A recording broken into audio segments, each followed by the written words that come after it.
On va parler aujourd'hui d'un concept très très important et surtout très efficace pour le bonheur de la vie. C'est quoi? C'est la capacité de dire merci, la karatatov, la reconnaissance. Alors, on va explorer 3-4 idées fondatrices pour comprendre cet axe de pensée. Le premier, c'est que si on n'est pas capable de dire merci, on détruit l'autre. Pourquoi? Parce qu'on l'instrumentalise. Ça veut dire quoi? Je vous donne 2 exemples. Par exemple, vous êtes à un mariage, vous êtes dans un restaurant, on vous sert à manger. Si vous ne dites pas merci au garçon de café qui vous sert, c'est que vous le considérez qu'il est réduit à sa fonction. Il n'est qu'un garçon de café. Je n'ai pas à lui donner une autre attention que celle-ci. Je n'ai pas à avoir une relation avec lui. Il est là pour me servir. C'est tout à fait humiliant. L'humain, l'homme, excède toujours son travail. Ça, la différence entre un animal et un homme. Un animal est lié au même degré de nature entre son acte, il va chasser pour manger, il est animal à ce moment-là. Il donne à manger à ses enfants, il est animal. Il se bat, il tue, il dévore. Il est animal. Il n'y a pas de différence entre ses activités et son être. On ne peut pas définir un animal autrement que par sa fonction d'animal. Un homme est défini par le fait qu'il est toujours au-delà de ce qu'il fait. Il peut même être le plus grand génie, quelqu'un qui ferait une œuvre, même si cette œuvre est sublime. Si quelqu'un tue le peintre ou détruit la toile, il ira plus en prison parce qu'il a tué le peintre plutôt que détruire la toile. Ah, pourtant la toile vaut des millions, oui, mais un homme, même les goïms ont compris ça. C'est-à-dire que tout le monde est d'accord avec ça. Il y a une irréductibilité, quelque chose d'indicible, quelque chose d'infini, d'éternel dans l'humain, qui excède toutes ses fonctions. Or, de ne pas dire merci à quelqu'un, c'est le réduire à sa fonction, c'est le déshumaniser. Quand vous dites merci à quelqu'un, vous lui rendez sa dignité d'humain. Et donc, le deuxième exemple qui est fondamental dans la vie de tous les jours, c'est entre sa femme et son époux. Un homme doit être capable de dire quotidiennement merci à sa femme. Et la pire des choses que puisse faire un homme à sa femme, c'est d'instrumentaliser sa fonction de femme. Il n'en fait plus une femme, il en fait une ménagère, une servante. On sert à manger, même pas un regard, même pas un merci. Il n'y a rien de pire au monde, c'est triste, c'est honteux. Il faut dire merci, parce que en lui disant mais si tu redonnes à ta femme cette dimension qu'elle est bien au-delà de ce qu'elle fait, sinon on la réduit à ce qu'elle fait, c'est humiliant. Et c'est pareil à la femme pour l'homme. Quand l'homme fait quelque chose pour la maison, quand il ramène de l'argent, quand il ramène son salaire, quand je sais pas, quand il fait des choses, il faut dire merci. Parce que ce merci-là fait qu'on s'arrache de la fonction, qu'on s'arrache de la matière du travail, pour se retrouver en homme libre, en homme et en femme libre. Et celui qui n'est pas capable de faire ça est un assassin potentiel. Il faut dire merci. Première chose. Deuxième chose, plus profonde, ça c'est une chose évidente, mais qu'il faut bien entendu rappeler. La deuxième chose qui me paraît aussi très très importante, c'est qu'il est écrit dans les textes, notamment dans le Paradis et dans d'autres textes, Rabbi Yonah, que les Chachamim, les sages, et on peut le voir avec même les Rabbanim d'aujourd'hui, il y a une chose sur laquelle ils n'ont pas de savlanout, où ils n'ont pas de patience, où ils sont très takifs, où ils sont très vifs. C'est quand ils sont en face de quelqu'un qui fait preuve d'ingratitude, de kafouï tova. Quand quelqu'un est ingrat, les Chachamim voient ça avec un regard de feu. Pourquoi? Pourquoi? Bon, quelqu'un est ingrat, c'est pas terrible, mais il y a des choses pires dans la vie, non. C'est une des choses les pires dans le monde, l'ingratitude. Pourquoi? Alors le Paradis l'explique. Il dit une chose extraordinaire qu'on retrouve, qui existe en hébreu, qu'on retrouve en français, dans le mot oda'a, reconnaître, reconnaissance, oda'a, il y a de dire merci, modim, un ardoular. Mais dans cette dire merci, il y a aussi la notion de je reconnais, comme quelqu'un qui reconnaîtrait sa dette, on reconnaîtrait sa faute. Il y a un lien sémantique entre la reconnaissance, dire merci, et reconnaître sa dette. Et regardez qu'en français c'est pareil. Et en hébreu c'est pareil. Recognize, en anglais c'est pareil. Dans toutes les langues, je crois que c'est pareil. En tous les cas en anglais, en français, en hébreu. Il y a la notion de reconnaître et la notion d'être reconnaissant est la même. Or, pas même quel rapport entre reconnaître et la reconnaissance. C'est dit, le Paradis c'est une chose extraordinaire. Il dit parce que l'homme est créé à l'image de Dieu, Tselem Elohim, à l'image de Dieu. Or, Dieu est le seul méta-être, je ne vais pas dire être parce qu'il est au-delà de l'être, qui n'a besoin de personne. Tout ce qu'on donne à Dieu, en réalité, c'est un don qu'il nous fait. Quand on fait des sacrifices à Dieu, c'est pour nous, pas pour lui, il n'a pas besoin de nos sacrifices. Tout ce qu'on donne à Dieu, c'est pour nous. Dieu ne fait que donner. Il ne prend pas, il n'a pas besoin de nous. Absolument pas besoin de nous. Et même quand il crée un système où on a besoin de l'homme, c'est pour l'homme. Dieu n'a pas besoin de l'homme. Donc, l'homme qui est créé à l'image de Dieu a toujours une dimension aussi identique à Dieu, où il a besoin d'être autonome. L'homme, sa dignité, c'est qu'il n'a pas besoin des autres. Dès qu'il a besoin des autres, il perd un peu de son image divine. Donc, regardez comme c'est en même temps fin et pervers. Un homme qui t'a rendu un service, un homme qui t'a aidé, qu'est-ce qui se passe? Quelque part, tu lui en veux. Une fois, le Khatam Sofer racontait qu'il y avait un homme, le misérable, il doit aller être au Guéhinom, qui a embêté énormément le Khatam Sofer. Il lui faisait des tsarotes, il lui faisait des dommages terribles. Et un jour, le Khatam Sofer le rencontre dans la rue, par hasard, il lui dit « Mais qu'est-ce que je t'ai fait comme tova? Qu'est-ce que je t'ai fait comme chose formidable pour que tu m'en veuilles autant ?» Quand on rend service à quelqu'un, il y a, tout le monde peut l'expérimenter d'ailleurs, il y a un mouvement où en même temps tu es reconnaissant, ça c'est les bonnes méthodes, mais les mauvaises méthodes, le Yetzer Hara, tu lui en veux quelque part, parce que je suis maintenant dépendant de lui. Je suis dépendant de lui. Et la dépendance de lui, le fait qu'il m'a rendu un service, a quelque part voilé, gommé, blessé le fait que je suis à l'image de Dieu, complètement indépendant, noble, n'ayant besoin de personne, donnant et ne prenant pas. Et donc regardez ce qui se passe, là où c'est très subtil. C'est que le Yetzer Hara, le Satan intérieur, va utiliser la spiritualité pour te rendre mauvais. Il va te dire, gomme le fait que tu te dois quelque chose. Gomme-le. Gomme-le. Pourquoi? Pour retrouver ton statut d'indépendant.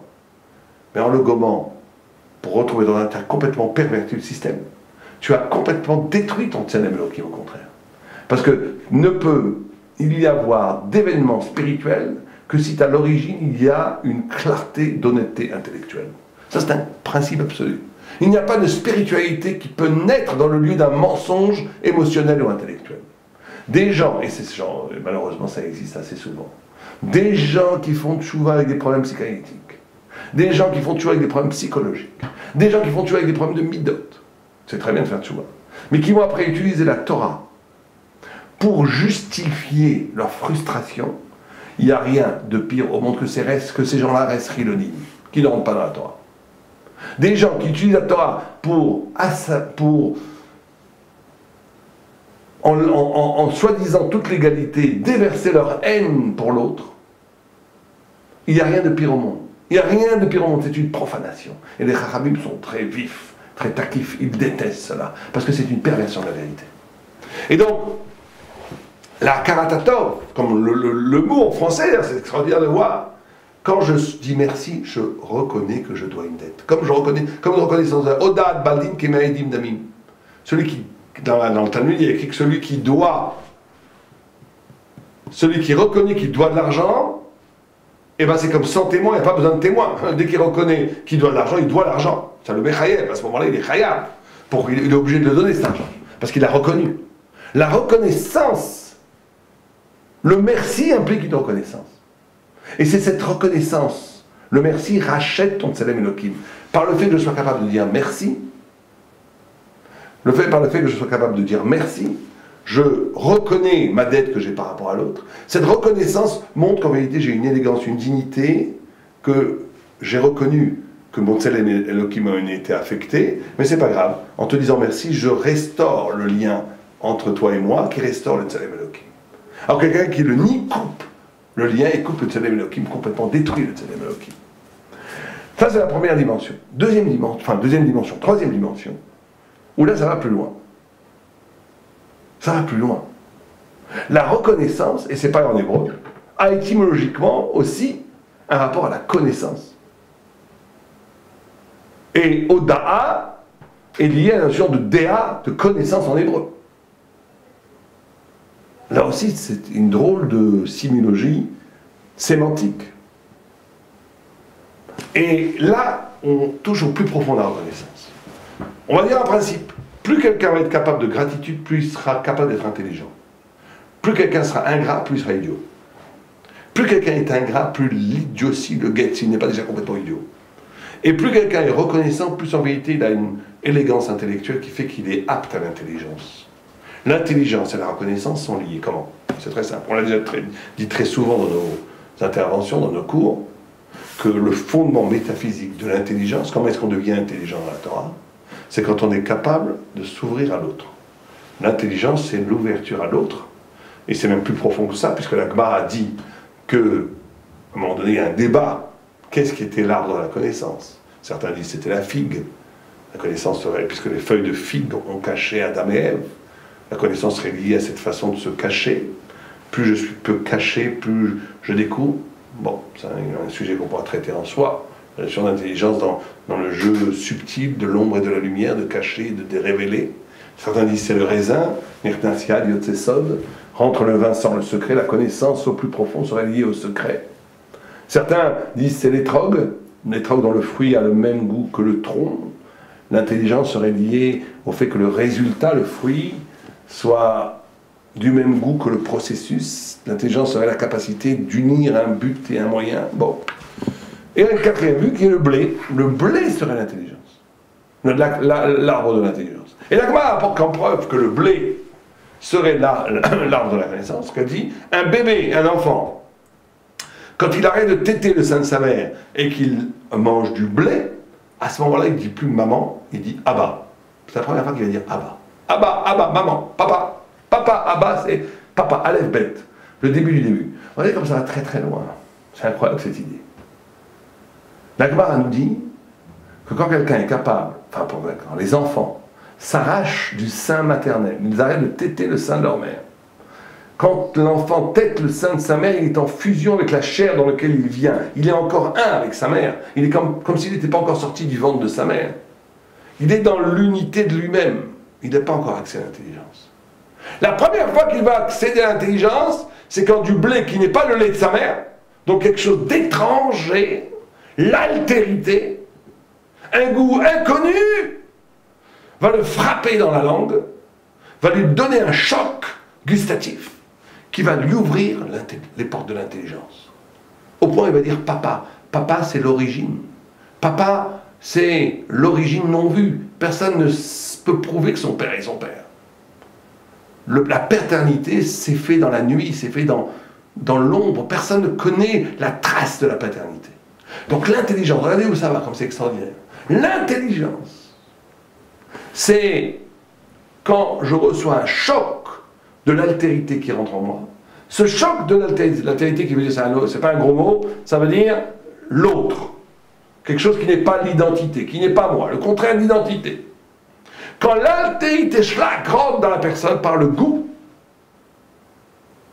ce goût va ouvrir une dimension que je ne connaissais pas, donc ouvrir à la bipolarité, il n'y a pas que moi, il y a moi et l'autre, et donc ça va ouvrir toutes les mécanismes de la conscience et de l'intelligence.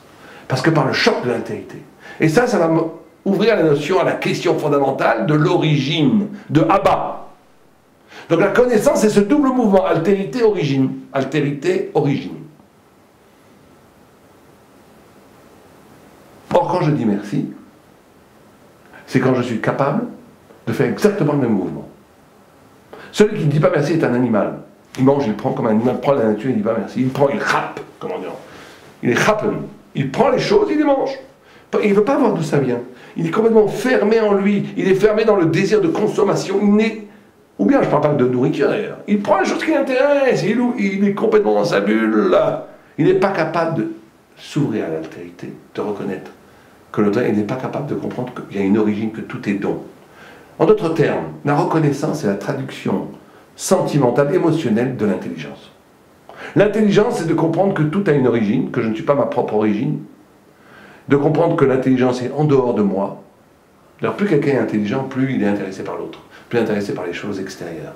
Plus quelqu'un est bête, plus il répète des choses qu'il connaît déjà. Ça, c'est un crâne absolu. Et il y a des gens qui sont fatigués d'être intelligents. J'en connais. Des gens, ils ne veulent plus penser, ils ne veulent plus réfléchir, ils ne veulent plus s'intéresser à rien. Ils veulent manger, dormir, un peu étudier, aller se coucher, charbeuse, la famille, les enfants, et en plus, ils croient que c'est bien. On ne va pas se prendre la tête, on ne va pas réfléchir, on est très bien, on est des bons juifs, on fait ce qu'on peut. Oh, horreur. L'homme est mort. Si Dieu t'a créé un cerveau, c'est pour ça que la plus grande mitzvah de la Torah, c'est d'étudier. C'est la plus grande mitzvah. Talmud Torah, Keneged Kulam. Talmud Torah vaut toute la Torah. Parce que l'homme ne doit jamais s'arrêter d'avoir sa soif de vérité et de connaissance. Ça ne doit jamais s'arrêter. Si ça s'arrête, c'est un homme mort. Or, la reconnaissance est la traduction sentimentale de l'acte de connaissance. Reconnaissance, connaissance, c'est la même chose. La connaissance étant la capacité d'intégrer ce qui n'est pas moi en moi, de s'ouvrir à des horizons du sensé qui me bouleversent. Et que ces horizons du sensé qui me bouleversent, qui m'agrandissent mon champ de connaissance, m'amènent à la grande question de l'origine qui n'est pas moi. L'origine est en dehors de moi, qui t'amène à Dieu, à Abba, au Père et après à Dieu. Et la reconnaissance, c'est d'être capable de s'émerveiller du don constant. Ça ne vient pas de moi. C'est pas, je n'ai pas pris les choses en voir de quelqu'un d'autre m'a altérité. Et ça a une origine, tout a une origine, tout est don, tout vient de Dieu. C'est pour ça que c'est profondément lié l'un et l'autre. Et c'est pour ça qu'il est indispensable de comprendre que ce n'est pas simplement l'intelligence, ni l'humanité, ni la dignité, ni la reconnaissance qui est en jeu, c'est la vie elle-même. La vie se fait d'échanges. Le monde est créé en mouche pas, mâche pied. Le monde est créé, je donne, toute personne donne et prend. Ça n'existe pas. Quelqu'un qui ne fait que prendre, quelqu'un qui fait que donner. Même celui qui prend, il donne en prenant. Parce qu'il donne le plaisir à l'autre d'avoir donné. Ça n'existe pas. C'est jamais unilatéral, c'est jamais khatsitri. Il y a toujours un échange. Et le monde a été créé en échange. Dieu veut que les personnes donnent et prennent. Pour qu'il y ait de la reconnaissance, pour qu'il y ait de la harva, pour qu'il y ait de la fraternité, pour qu'il y ait de l'amour, pour qu'il y ait du lien. Donc quelqu'un qui n'est pas capable de reconnaître, d'avoir de la gratitude, c'est quelqu'un qui détruit la dynamique même de l'existence, de la vie. De la vie. Parce que la vie, elle est faite pour ça.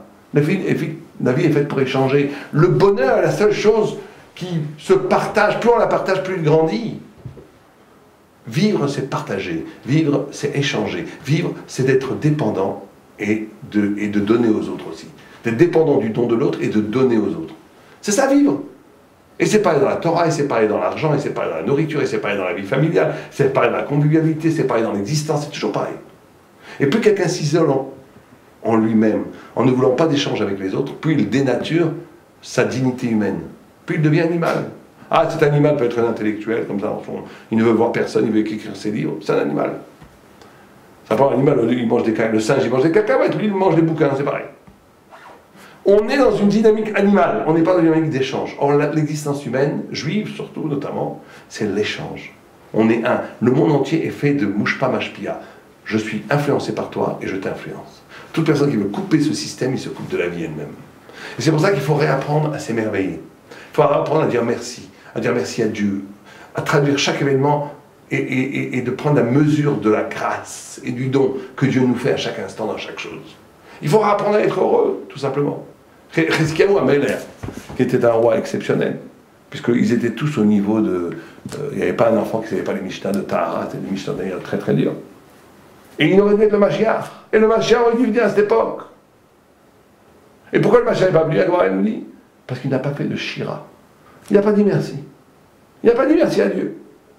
Il a eu l'armée la plus extraordinaire d'Israël, il a réussi à imposer la Torah à tout le monde. C'est vrai qu'il a mis, par exemple, des épées en dehors des Beth-Midrash, et ceux qui ne savent pas par cœur le chasse, on leur coupe la tête. Il a réussi à faire quelque chose d'extraordinaire. Mais tout ça, il ne faut pas être, quand on n'est que dans l'efficacité, on doit s'arrêter à un moment donné. On doit dire merci. Et ce merci doit être une louange. On doit faire un chant, on doit faire un hallel, on doit dire merci. On doit faire comme David Amelech, avec les Télim. Il faut dire merci, il faut s'émerveiller. Parce que cette traduction de l'existence en louange, cette traduction d'existence en merci, en reconnaissance, en gratitude, c'est le mouvement le plus profond de la vie. Et à un moment donné, la vie, son mouvement de la vie, elle fait oublier le sens le plus profond de la vie, de la gratitude. On s'instrumentalise dans un travail, on travaille tellement qu'on oublie ce qu'on fait. On est même dans l'étude de la Torah, on étudie tellement qu'on oublie ce qu'on fait. On est mangé par l'exercice, par la fonction. Et ça, c'est l'envers de la reconnaissance, comme on l'a vu au début du cours. N'oublions pas que surtout dans cette période où le temple a été détruit, où il y a eu la haine gratuite, que la façon la plus radicale de réparer et de faire venir le temple parmi nous, c'est de faire de l'amour gratuit. Alors c'est quoi l'amour gratuit? Le contraire de la haine gratuite, c'est l'amour gratuit.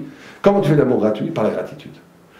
En essayant de rendre l'autre heureux. Par un petit sourire, par un petit merci, en rendant à l'autre par un merci ce qu'il t'a donné. Ça, c'est le Aleph Bet de l'existence qui fait que Bezrat Hashem, le Beit HaMikdash sera reconstruit et qu'il amènera la gratitude universelle et éternelle avec Mashiach Tzidkenu Bezrat Hashem, Amen.